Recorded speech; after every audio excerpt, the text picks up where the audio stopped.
Hello guys, তোমরা কেমন আছো? সবাই ভালো আছো তো?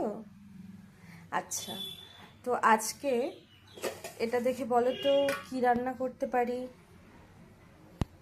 বুঝেই গেছো। এখানে আলু সেদ্ধ করে রাখা আছে আর ডিম সেদ্ধ করে রাখা আছে। তো চলো আজকে আমরা ডিমের তরকারি রান্না করে দেখাবো। এখানে কেটে রাখা পেঁয়াজ, লঙ্কা, আদা আর রসুন আছে। আমি আজকে আমার স্টাইলে ডিমের তরকারি রান্না করব। তো চলো সবার প্রথমে মিক্সিতে আমরা এগুলো সব বেটে নেব।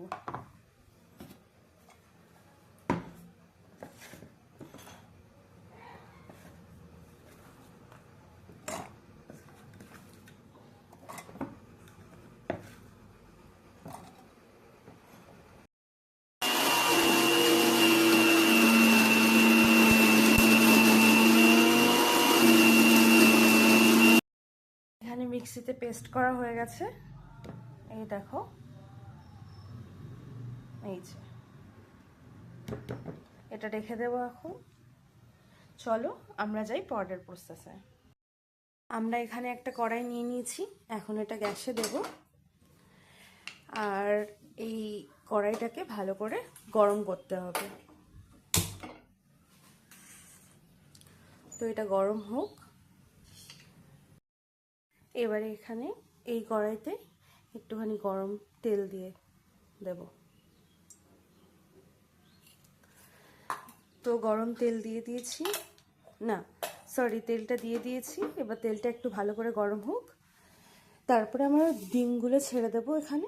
তো ডিমটা ভেজে নেব দিয়ে। এখানে রাখা ডিমগুলো আমরা একে একে কড়াইতে দিয়ে দেবো।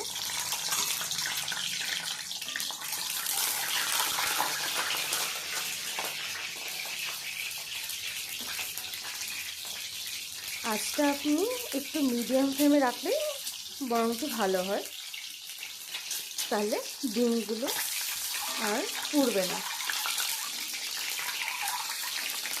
এবার একটু দিয়ে দেবো স্বাদ মতো লবণ।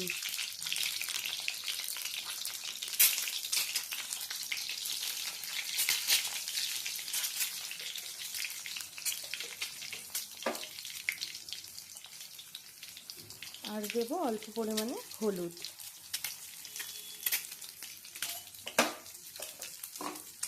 লঙ্কার গুঁড়োটা এক্সেপশনাল, আপনি দিতেও পারেন নাও দিতে পারেন, দেওয়ার সেরকম দরকার পড়ে না। তো এবার এটাকে ভালো করে ভেজে নেব।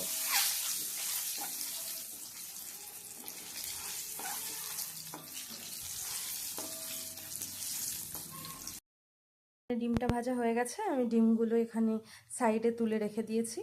এবার আলুটাকে ভেজে নেব।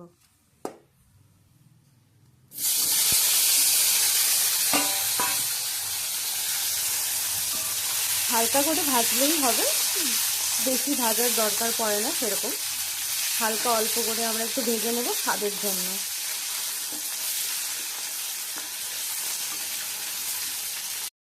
সো এখানে আলু ভাজা কমপ্লিট হয়ে গেছে, আলুগুলোকে এখানে তুলে নিয়েছি। এবার আমরা মিক্সিতে বেটে রাখা এই পেস্টগুলো এই গরম তেলটার মধ্যে দিয়ে দেব।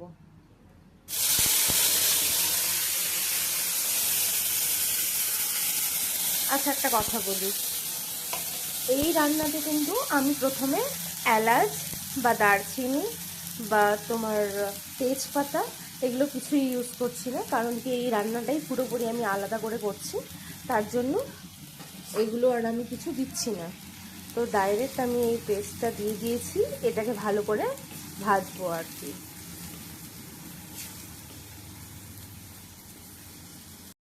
এবারে এর মধ্যে অল্প পরিমাণে একটু চিনি দিয়ে দেব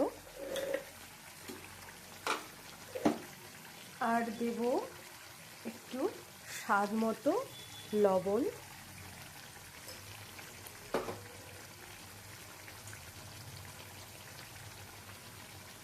স্বাদ মতো হলুদ গুঁড়ো।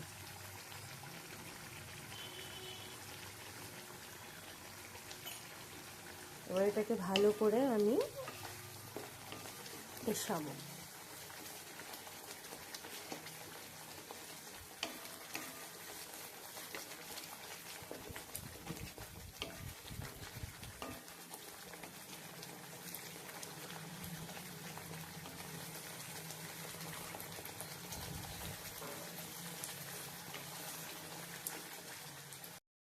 এটাকে ভালো করে কষিয়ে নেব যতক্ষণ না তেলটা চারিদিক থেকে বেরিয়ে আসে। এখানে আমার কষানো প্রায় কমপ্লিট হয়ে গেছে, ভালো করেই কষিয়ে নিয়েছি। এবার একটা জিনিস দেব, সেই জিনিসটা হলো, বলেছিলাম না রান্নাটা একটু অন্যরকমভাবে করব, তো এখানে টক দই ফাটিয়ে রেখেছি, এই টক দইটা এখন এর মধ্যে দিয়ে দেবো।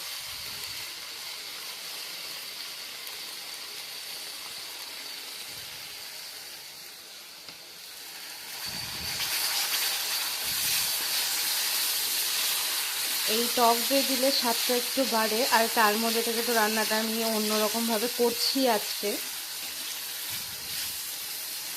তো খেতে বেশ ভালো লাগবে।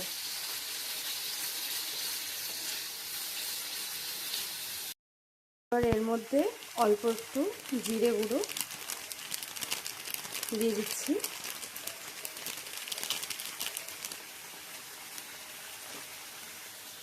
আর যেটা দেব সেটা হচ্ছে কাশ্মীরি লাল মির্চ।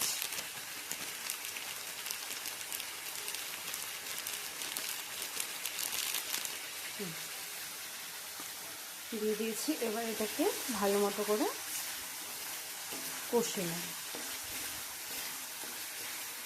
এই দুটো দিলে খাওয়ার স্বাদটা একটু বেড়ে যায়, তার জন্য দিচ্ছি। এমনিতে তো দেওয়ার দরকার পড়ে না, যাদের ইচ্ছে তারা দিতেই পারে। বেশি যদি মশলাদার খাওয়ার ইচ্ছে হয় তাহলে অবশ্যই এখানে আপনার ইচ্ছে মতো নানা রকম মশলা দিতেই পারেন। তো আমি শুধু জিরে গুঁড়ো আর লাল মির্চটাই দিলাম। কষানো হয়ে গেছে, এবার আমি এর মধ্যে একটু জল দিয়ে দেবো।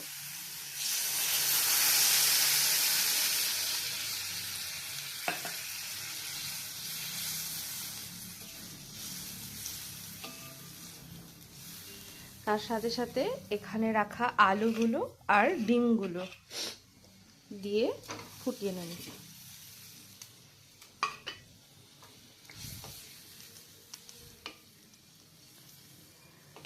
ডিমের রান্নাটা প্রায় হয়ে গেছে, তবে লাস্টে শুধুমাত্র একটা জিনিস দেব, তাহলেই কমপ্লিট। এটাকে একটু ফুটিয়ে নিই।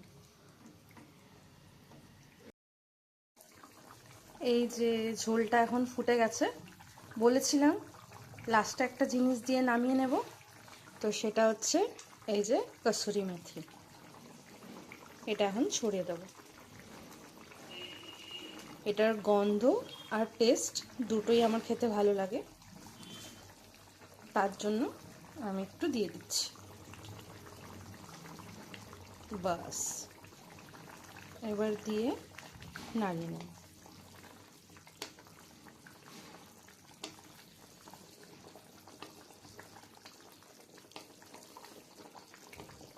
আমি একটু ঝোলঝোলি নামাবো আজকে, তার জন্য বেশিক্ষণ আর রাখবো না।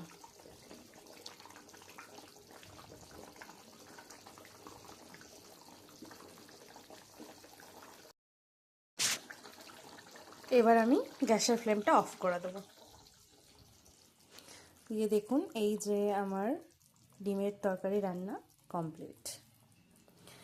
তো ঠিক আছে বন্ধুরা, দেখা হচ্ছে পরের ভিডিওতে।